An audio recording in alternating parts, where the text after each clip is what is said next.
चार दिन भई है आज गबन करैले आयो भिल सुहाग रतिया मानल नइखे कि 4 दिन भई है आहाय गबन करैले आयो भिल सुहाग रतिया मानल नइखे कि तोहरा राजा राजा हे बिचारियो मानल नइखे राजा राजा हे बिचारियो मानल नइखे राजा में तो मूड में लग रहा है क्या बात है हेलो बताइए। खुशी कह रही है कि अंकल का आज मूड बना रहे, जिसकी बेटी पूरे विश्व में नाम करे तो साला बाप का मूड नहीं बनेगा तो किसका मूड बनेगा? जिसकी बेटी ऐसी, जिसका बेटा ऐसा, दुनिया की इससे भी बड़ी कोई खुशी चाहिए क्या मुझे?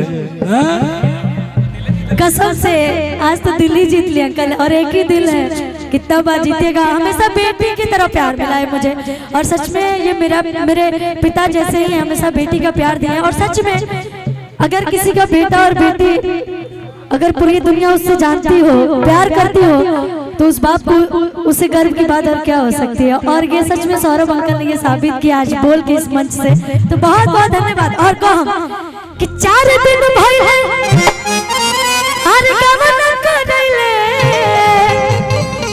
आयो भिल सुहाग रतिया मानल नइखे कि तोहरा राजा राजा हे बिचारियो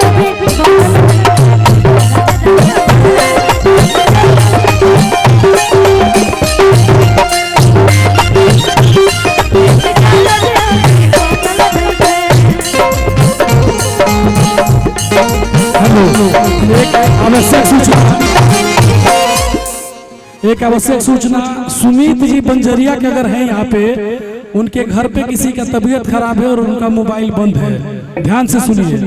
सुमित जी जो बंजरिया के रहने वाले हैं, उनका मोबाइल बंद है, अपने घर चले जाइए। सुमित जी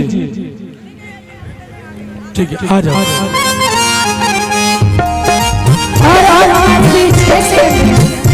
हमारे भोजपुरी इंडस्ट्री की एक्सप्रेशन क्वीन आस्था सिंह दी आई हुई हैं, उन्हें सम्मान से मंच तक लाया जाए।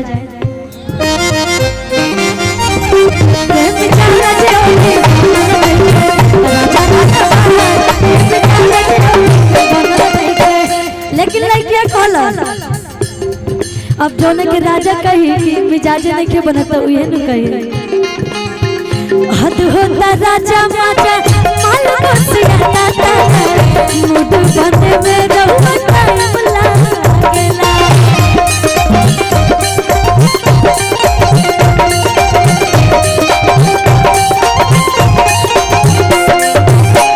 हद होता राजा माजा माल को सियाता मूड बने में रहू टाइम लागेला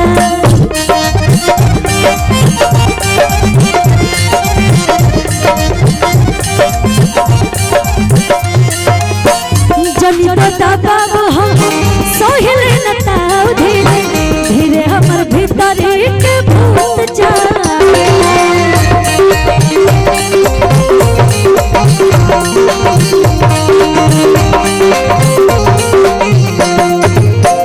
लड़कियां कहतिया कि बानी हम राजे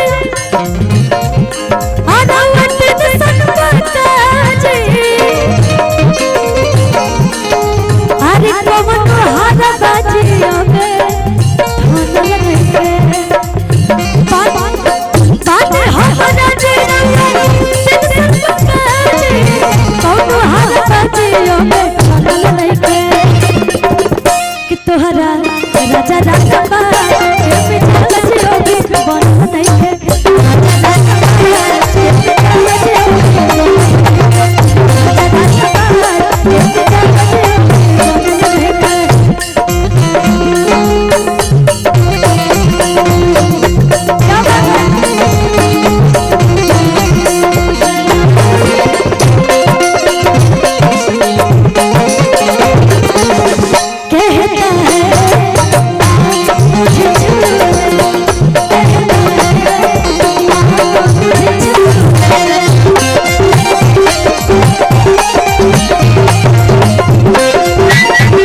हम पानी पानी भइनी राजा जी।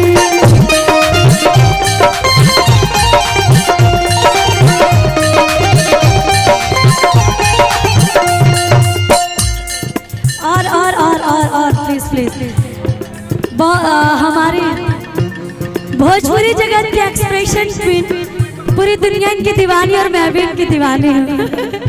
आस्था सिंह दियाई हुई मैं बात बनकर स्वागत करूंगी। एक बार ताली बजा के आप सब स्वागत करिए भाई, क्या बात है। लेकिन कहते हैं कैसे लड़कियां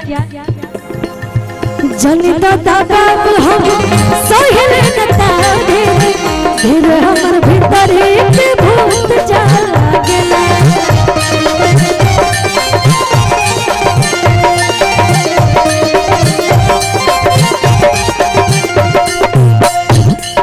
कि धड़कन पवन पिया